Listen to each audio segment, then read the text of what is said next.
bera aladi. Және де onun dağıstı көмекшісі de var.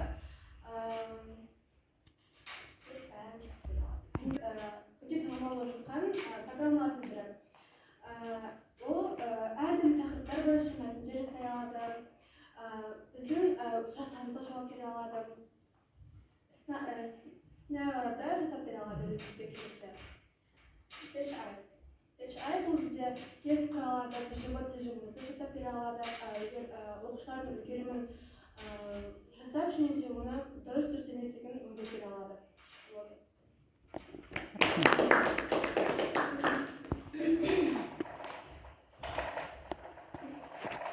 Басында қазақ даласындағы ең үлкен кезеңдердің куәсі деп айтсақ болады.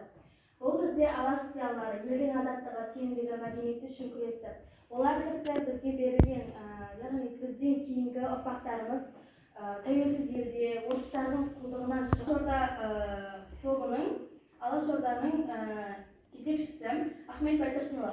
Ахмет Байтұрсынұлыға тоқталатын болсақ, оның бізге жасап кеткен еңбектері өте көп. Бізге мысалы араб әліпбиін жасап кетті. Бұл араб әліпбиі ең алғашқы әліпбилердің бірі. Және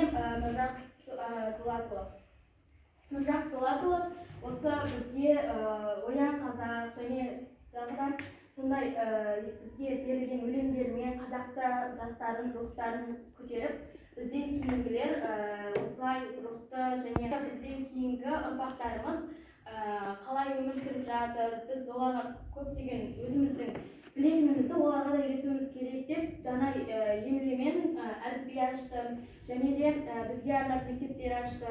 Және Сталиннің кезінде тіпті Сталинге қарсы шығып түрмеге отыратынын біле тұра, олар сонда да бізге жақсылықтарын жасап, бізге даму жолында болсын, өркениеттерін дамытсын деп осылай өздерінің еңбектерін, барлық нәрселерін, яғни өздерінің нелерімен сіңіріп кетті, еңбектерімен. Бізге қазақшаға аударып берген әліпби болып табылады. Біз бұрын арабшасын ашып берсе, оны Ахмет Байтұрсынұлы бізге оңай болсын, яғни осы әліпбимен ары қарай жалғастырсын деп қазақ әліпбиін ашып кеткен болатын.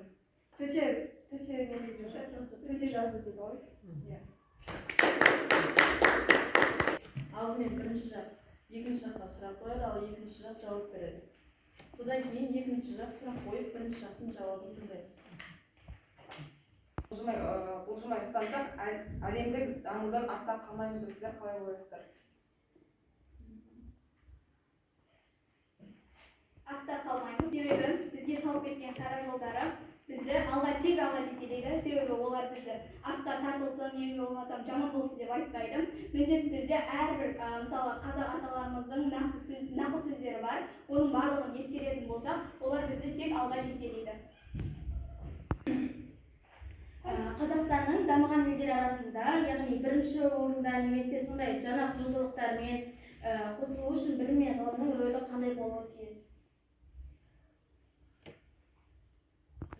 Жаңағы бабаға салған сара жолды оны ескере де отырып дамуымызға болады. Және де біз ол Қазақстанның дамуы өте маңызды рөл атқарады. Қатар ала отырып осы жаңа технологиялар пайдалану